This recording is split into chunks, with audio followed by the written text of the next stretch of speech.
Hello friends, मैं नीरज आपका फिर एक बार वेलकम करता हूं अपने चैनल द ट्रैवलिंग वाइब्स में। द ट्रैवलिंग वाइब्स में फ्रेंड्स, आज से मैं एक नए इनिशिएटिव की स्टार्ट कर रहा हूं जिसके अंदर मैं हिस्ट्री से रिलेटेड चीज़ें आप लोगों के साथ डिस्कस करूंगा। हिस्ट्री आप लोगों के साथ डिस्कस करूंगा एक सरल भाषा के अंदर। तो आज हम सफ़र कर रहे हैं 16वीं शताब्दी से 18वीं शताब्दी के बीच का, जब भारत पर मुगलों का शासन था। भारत में मुगलों का शासन की शुरुआत सम्राट बाबर द्वारा की गई थी। बाबर का पूरा नाम ज़हीरुद्दीन मोहम्मद बाबर था। ज़हीरुद्दीन मोहम्मद बाबर परगना घाटी के शासक उमर शेख मिर्जा के सबसे बड़े बेटे थे। 11 वर्ष की आयु में ही पिता का देहांत होने के बाद शासन की जिम्मेदारी बाबर के कंधों पर आ गई। बाबर छोटी सी उम्र में ही एक बहादुर योद्धा थे। शुरुआती दिनों में उनको हालांकि अपने परगना क्षेत्र में उन्होंने अपना नियंत्रण खो दिया था, किंतु अपने सहायक इस्माइल प्रथम के साथ समझदारी की और मध्य एशिया के कुछ हिस्सों को उन्होंने जीत हासिल करी। अब उनकी महत्वाकांक्षा थी वो बढ़ने लगी। अब भारतीय उपमहाद्वीप पर उन्होंने अपनी नजरें गड़ाई और इब्राहिम लोधी को, जो दिल्ली पर शासन कर रहे थे, उनको पानीपत के युद्ध में सन 1526 में हरा करके दिल्ली पर और आगरा पर सीधा नियंत्रण अब बाबर का हो चुका। इसी के साथ भारत में मुगल साम्राज्य की शुरुआत हो गई थी। बाबर को शुरुआती दिनों में मेवाड़ के राजा राणा सांगा के साथ युद्ध करना पड़ा, जिसे खनवा में उन्होंने सफलतापूर्वक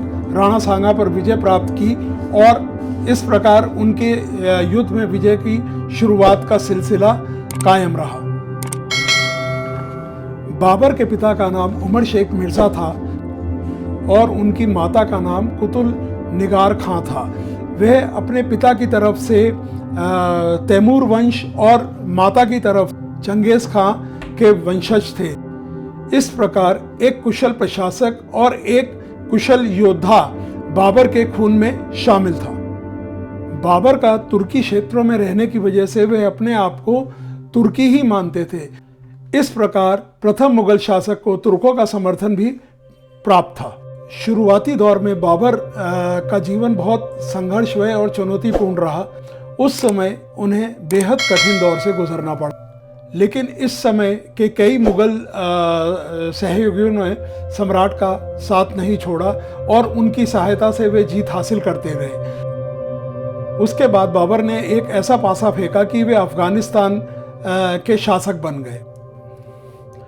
जब अफगान आपस में एक दूसरे के साथ दुश्मनी निभा रहे थे, उसी समय 1502 में बाबर ने अफगान पर युद्ध करके अफगानिस्तान पर अपना कब्जा स्थापित कर दिया। फौलादी इरादे वाले मुगल सम्राट ने बाद में अपना पैतृक स्थान फरगना और समरकंद को भी जीत लिया। बाबर के फौलादी इरादों ने कभी उनको हार नहीं मानने दी। इसी उनके विचार हमेशा उनको आगे बढ़ने की प्रेरणा देते थे। इस समय बाबर ने दिल्ली पे हमला किया, तब बंगाल, मालवा, गुजरात, सिंध, कश्मीर, मेवाड़, दिल्ली, विजयनगर पर अपना कब्जा कर ली।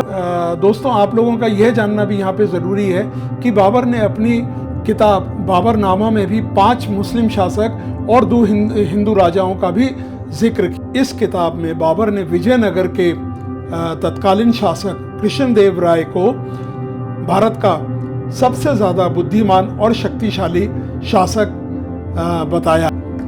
मुगल बादशाह बाबर पानीपत की लड़ाई से पहले भी 4 बार भारत पर आक्रमण कर चुका था, किंतु वह उसमें असफल रहा था। पानीपत की लड़ाई बाबर की 5वीं लड़ाई थी जो उसने भारत में की थी और उसमें उसको जीत हासिल हुई थी। और पानीपत की लड़ाई की जीत ही मुगलों की सबसे बड़ी जीत साबित हुई। दिल्ली को पानीपत के युद्ध में जीतने के बाद भी बाबर की राजनीतिक स्थिति भारत में बहुत मजबूत नहीं थी।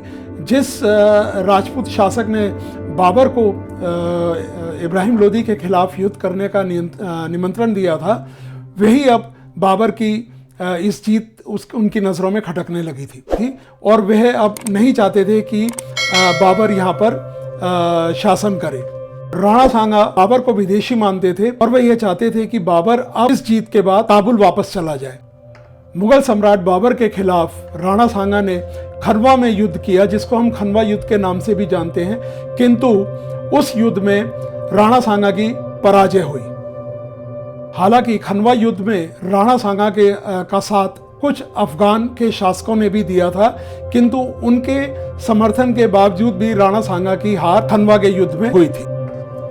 खनवा का युद्ध 17 मार्च सन 1527 को राणा सांगा, राणा संग्राम सिंह और बाबर के बीच खनवा में हुआ, जिसमें बाबर ने अपने अत्याधुनिक तोपखानों का और गन पाउडर और अग्नि शस्त्रों का इस्तेमाल किया, किंतु राजपूत जो है अपनी पुरानी रणनीति और भालों से और तीरों से ही उन्होंने लड़ाई लड़ी और जिसकी वजह से उनको वहाँ पर हार का सामना करना पड़ा।